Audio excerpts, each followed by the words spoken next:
స్నేహం పుట్టింది, కోతి మొసలికి స్నేహం కలిసింది.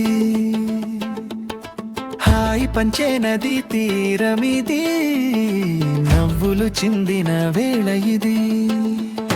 నీళ్ళు చిమ్మే తీపి మాటలు, నడుమ ఊగే నవ్వుల మూటలు. ఎప్పటికీ మనం స్నేహితులా.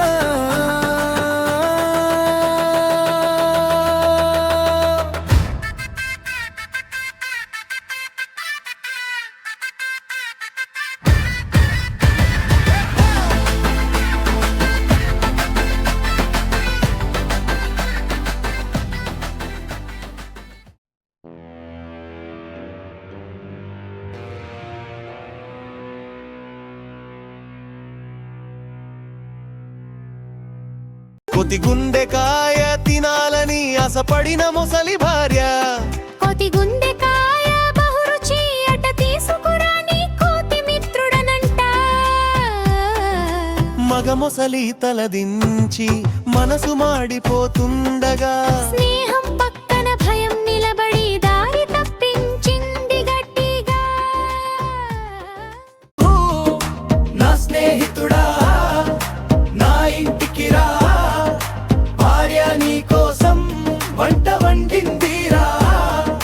కోతి నవ్వుతూ హాయిగా చెప్పింది, నీ కోసం ఏదైనా సిద్ధం మిత్రమా.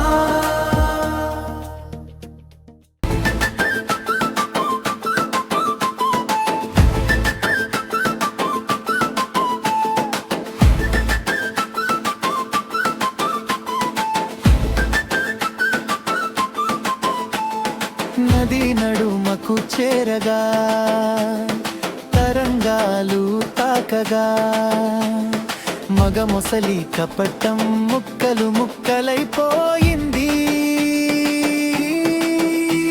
క్షమించు స్నేహితుడా అని తలదించుకొని నా భార్య నీ గుండెకాయ కావాలంటుంది. అంది నిస్సహాయంగా.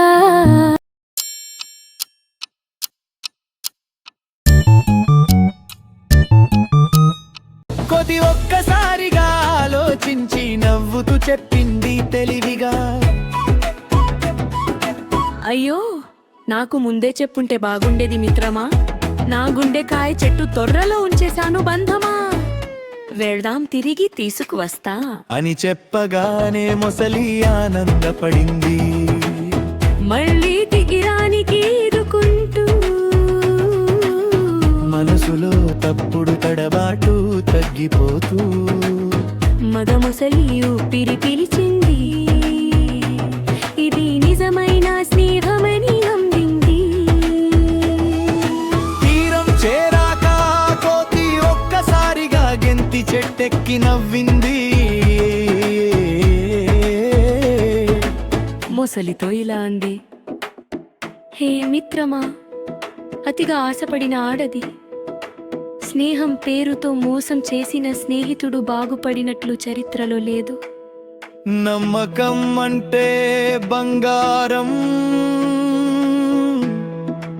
మోసం అంటే పాపం. నీ భార్యకు చెప్పు నిజం, స్నేహం అంటే హృదయ బంధం. అది నీకి కాందని ఫలం.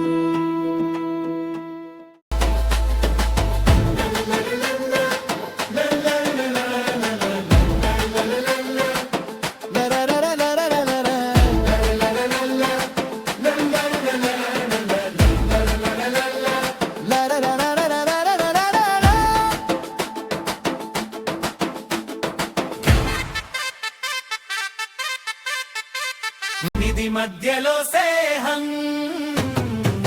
పరీక్షించబడింది. బుద్ధి ఉన్న కోతి గెలిచింది. మోసం చివరలో మోసమే అయింది.